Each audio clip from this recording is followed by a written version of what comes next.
It's finally here, everybody. It is a draft week, which means it's time for our final mock draft on the Fins Up Network. Now, it's not the final video I'm going to be doing leading up to the draft, but it's going to be my final mock actually using a simulator. Later this week, I've got something planned for tomorrow.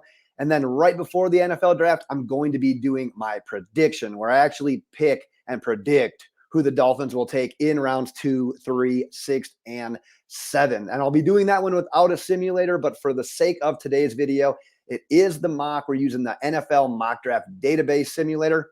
But just like I have throughout the entire offseason, you know the drill by now. Going to have my screen shared with you. If you disagree with any of the picks that I make, go ahead, let me know what you would have done differently. Now, I'm probably not going to end up doing any trades this time around. I'm going to try to keep it as is. I do actually think the Miami Dolphins are going to be trying to make trades on draft day. However, for the sake of this video, I'm probably going to try to keep it with the 4 picks we have. Like I said, being in the 2nd, in the 3rd, in the 6th, and in the 7th. Now, my idea for this first pick in the 2nd round is, as it has been all offseason, if the Miami Dolphins can get an instant guy that can contribute from day one, and I kind of have my eye on 2 guys, and those guys are Jahmyr Gibbs and Darnell Washington. Those are my guys. Now, if they don't end up having one of those guys available, I personally think and want them to go best player available. If you're not going to get a guy that can contribute meaningful snaps from day one, you go ahead and take best player available. Don't reach for an offensive lineman. Don't reach for a tight end that you hope maybe can be your guy. Go ahead and get your best player available. But with that, it looks like Darnell Washington is available. Now, I am going to go through the positions just like I have so that when you're playing along watching this, you're going to see Cody Mock fell, Joe Tippmann fell. If you disagree with the pick that I've got, go ahead and drop your selection in the comments as well. Drew Sanders fell, a Vic Fangio favorite. Like I said, Darnell Washington fell there. Siaki Ika fell. There are some damn good players on the board right now. Looks like Jahmyr Gibbs did not fall, so he's out of the running. Bergeron fell. I know there's going to be some people that like him. Safety Antonio Johnson fell, but I said it right away. I want a guy that's going to get meaningful snaps already in year 1. And if Darnell Washington's on the board, that is my guy. Now, I do have, just for the sake of it, I do a first-round mock just to see how things are going to go. I believe I have the Bengals taking Darnell Washington in mind. However, for the sake of this, we're going to use the database. We're going to go with what's available. I am going to select Darnell Washington. You're getting, in my opinion, who is the best player available anyways, but you're getting a guy that's already proven that he can be a devastating blocker when called upon, kind of like that extra offensive lineman. I've seen a lot of people have been kind of labeling him. The pass catching ability isn't outright there so far, leaves a little bit to be desired. The lack of production in college is a tad bit alarming, but with the skills that he has, with the freaking nature that he is, I'm not bypassing him at 51 if he's available. So I do see that Tucker Kraft made it here to 84. In the 3rd round, that'd be a great pick in my opinion. Bergeron fell. We'll go position by position. It seems to be a little bit easier that way. I got a couple of interior linemen.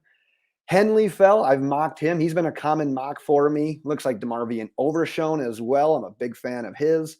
Like I said, Kraft fell if you wanted to go that way. Interior defensive line. Now, this is interesting because I think the Dolphins, based on what I've been told, are pretty high on both Gervon Dexter and Carl Brooks. So they would be very intriguing options at this point in time. Cornerbacks, I've been talking about it all offseason. This is a deep class. Wouldn't mind whatsoever if they take any of these guys. A-Chain fell here to the 3rd round. Bergeron fell here to the 3rd round.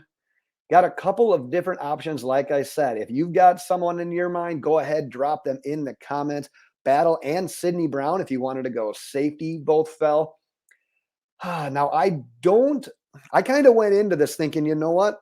I'm not reaching for an offensive lineman, despite what a lot of people want the Miami Dolphins to do. However, if Bergeron falls to the 3rd round, we're not reaching anymore. We're talking about a versatile offensive lineman. And granted, even if he doesn't get meaningful snaps already in year 1, his team needs depth on the offensive line. So I'm not opposed to this selection whatsoever. That ability to play tackle, that ability to play guard, we are taking him off the board in the third round.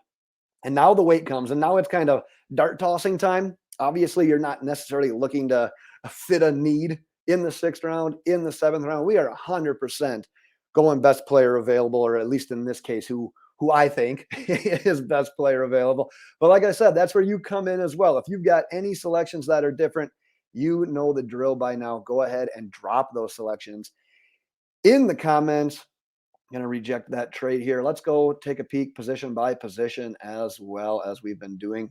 Any interior offensive linemen that had fallen. We haven't addressed linebacker yet. I've addressed linebacker a lot in my mock so far this offseason. However, didn't quite pan out here in this final one. Defensive line, Dolphins still obviously very intrigued by this position with a little bit of unknown around Christian Wilkins, although I think we all think that he'll get a deal done. And then Zach Sealer as well. At running back, got a couple of decent options there. The guys that have fell, like I said, we're not landing studs here. We're not landing studs here in round 6 or 7. So we're probably drafting one of the guys that you think you can potentially get something out of here down the line. Let's see who they got as the overall best. A couple of edge players. Like I said, go ahead and drop who you have got as well. None of the running backs that I really have my eye on fell at this point in time.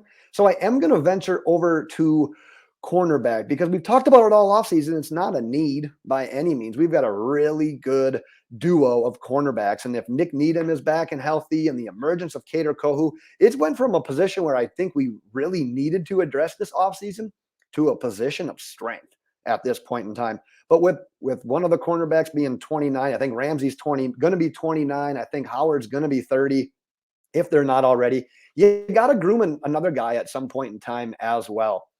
So let's go with Mekhi Garner at this point in time. Drafting, like I said, not necessarily a position in need at this point in time, but at least a position that we can get a little depth from and learn behind a guy like Xavier Howard and Jalen Ramsey and Vic Fangio.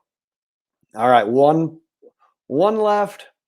Like I said, we're not drafting for need by any point in time. I'll scroll through the position so you guys can get a look as to who is still available.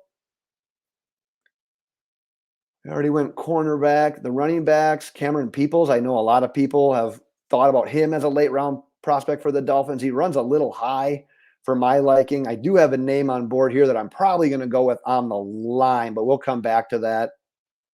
I always like the idea of drafting a defensive line or edge, kind of like what Mike McDaniel had talked about.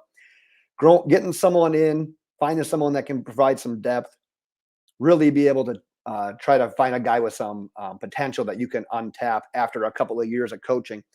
However, I'm going to be doing a little bit of double dipping here. Now, I've seen Jackson Kirkland come off the board at various points in time using the mock draft database simulator, using the one from Pro Football Network.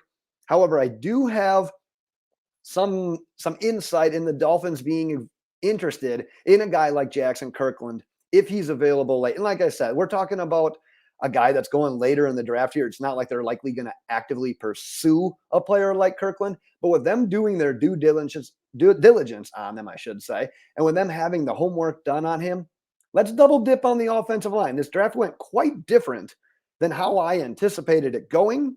However, that's the NFL draft for you. That is exactly what ends up happening. So like I said, this is not what I planned, but we ended up getting Darnell Washington, an instant producer, in my opinion, one of those guys that can get meaningful snaps already in year one there in the second round.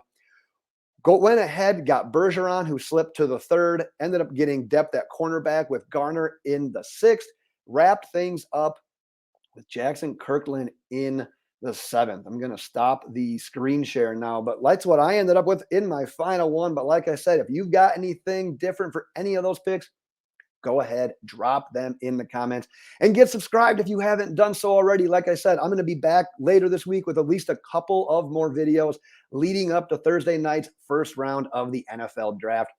But that is my time for today for the final mock draft of the season. And until next time, Dolphins fans, fins up.